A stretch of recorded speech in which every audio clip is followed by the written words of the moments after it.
Let's sit right down over here. And let's remember the blurry years. Now they went some. Woo! All right, Richie Leeds. We're here with Richie Leeds.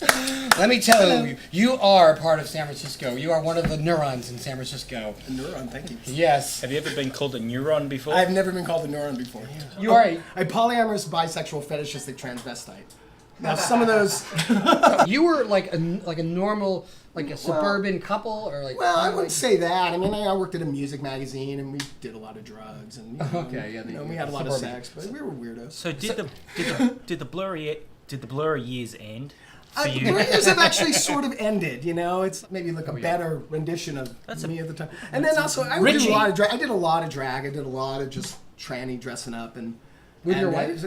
Oh yeah, totally. That must have been great. What happened? You could do it with your wife, Andrew. You can do it with your wife, yeah. He can to be honest with you, it's like, it's 10, 15 years of solid partying, and it's like, those are great. I mean, I did 25 prides. That's like I don't want to bum out the audience. So you're like, God bless you all for keeping up the banner, but, I'd sort of like to rather stay home with my dog. Yeah. What is it, a polyamorous relationship? Oh, yeah, explain that too. It's like tag team single life or something. It's a really big umbrella term for like any non-monogamous relationship.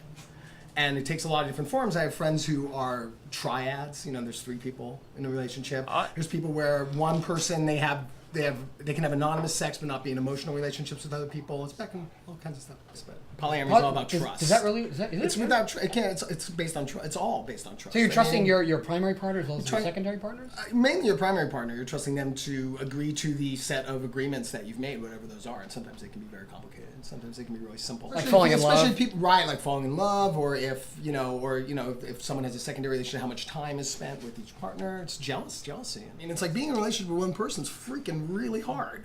Yeah, it's like try it with 2 people or 3 people. Oh my god. I think I was just so happy that anyone would have sex with me. I was just like, I'm sticking with this. Everybody think it's just easier being gay? I think it's easier being gay. I gave it a good shot. I gave it a good shot. You couldn't get into the gay thing? I gave it a good shot. Yeah, good shot, exactly. But after a while, it does hurt. No, like, I don't want sex to hurt anymore. To get over a sex addiction is to basically have so much sex you're just tired of it. Would that work? There's some truth to that. That kind of worked for me. And then what's on the other side? You find love, or you're just bored? You have a lot more time. You find more stuff. You want time to do stuff. You start writing music. You start building businesses. You have children. You build buildings and monuments. In a lot of ways, I sort of feel like very freed. Like sometimes you'll hear like a woman who goes through menopause and she'll be like, "God, I'm so great." But that's great. Have you ever been in the closet? We lived in San Mateo, and we'd get all dressed up and we'd come to San Francisco and go clubbing, and drinking. And then we'd get in our car and drive home, like in full drag. And at the time, I was fond of wearing gigantic feather wigs, gigantic feather wigs like this big. I looked like a crazed Phyllis Diller. I did that for so many years. And then we all in case our neighbors saw us, we always had a cover story. It's like, we're going to a costume party. Yeah. Every single week. Every single weekend. But I thought, oh my god, it's like I could end up in jail and drag, and that would be really bad. Oh my god! Oh, that would be good. Really bad. They tell you always bring underwear with you, and when you. I eventually bought a boy bag, makeup remover, a towel, and a change of clothes. I thought if I was really nice to the cop, they would let me change. Yeah. You were actually in a band conglomerate Megaflame. I'm in the Megaflame Big Band in Cabaret, which is an amazing postmodern Burning Man jazz. It's that conglomeration. So we've got horns. We've got about 8-10 pieces. I think you guys beautiful so singers. Yeah. We do sort of cabaret and burlesque. And there's a little song for it. Liar sucks. These pants are on fire. Yeah. This one's about sleeping with liars. I